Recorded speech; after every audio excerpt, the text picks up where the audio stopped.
Oh yes, knowing you're not alone, feeling like you're not alone is it's so central to a lot of what I deal with in mental health is like that's just the constant undercurrent of my clients feeling alone and having someone to connect with, whether it's a therapist, family member, someone you trust, someone you love, or even in a forum.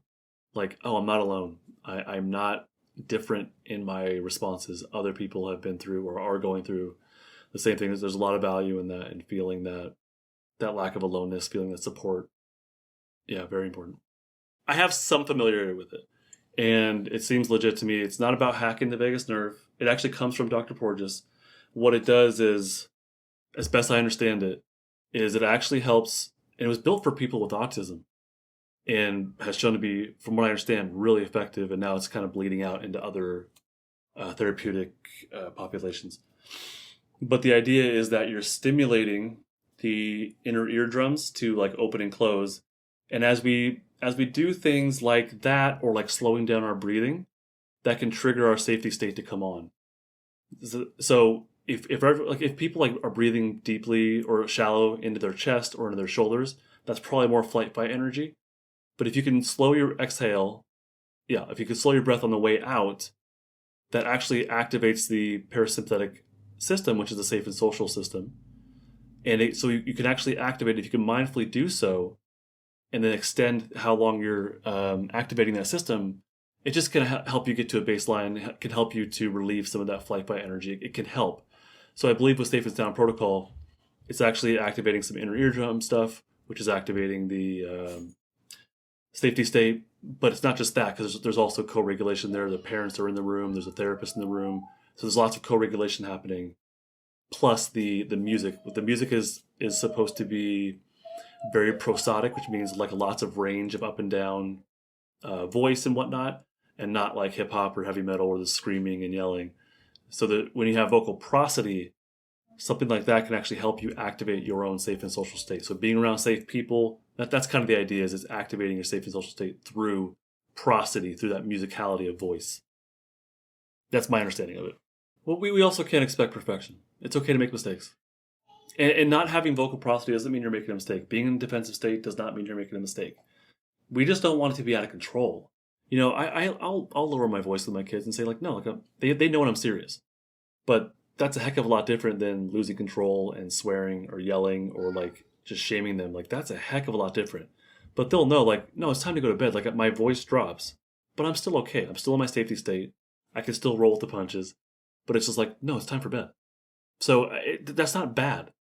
Losing access to vocal prosody is not bad as long as you're safe enough to still, manage yourself, not just self-control, but like actually to self-regulate. And your kids will notice that. They'll see once you've lost control, it's different. Like once you're truly in a defensive state, they'll pick up on that in a much different way. The vagal brake is the influence of your safe and social state on your heartbeat.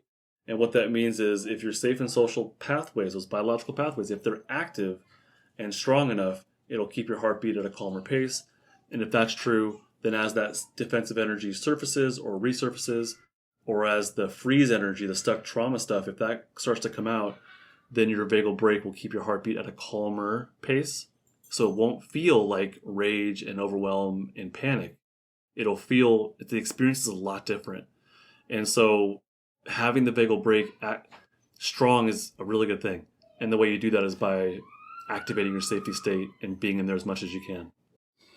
I would really encourage people to, I think that having the factual knowledge is a really good idea. So luckily I have a podcast around this stuff. If you go to the Stuck Not Broken podcast, and episode 101 through 109 are a really deep exploration of these ideas. I don't think it's too much. But if you really want to get a deeper understanding of what I'm talking about, listen to those, because once you have that that larger new paradigm for understanding yourself, then you apply it to yourself, and that's going to help you build a new narrative of who you are and why you are the way you are.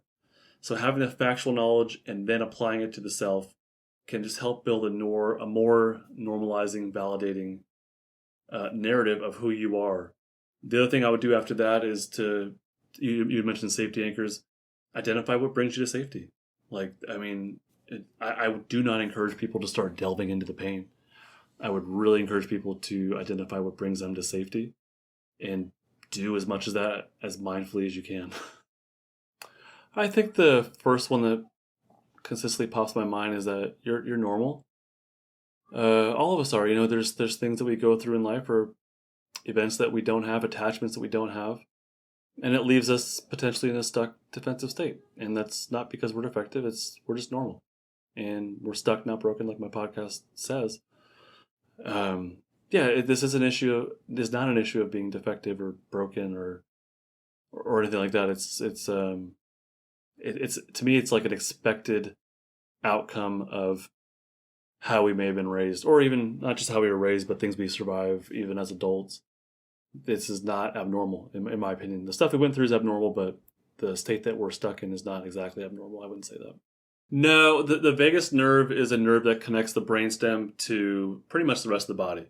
The vagus nerve is the nerve that the parasympathetic nervous system utilizes to repurpose our organs, muscles for whatever state we need to be in. That's my basic understanding of it.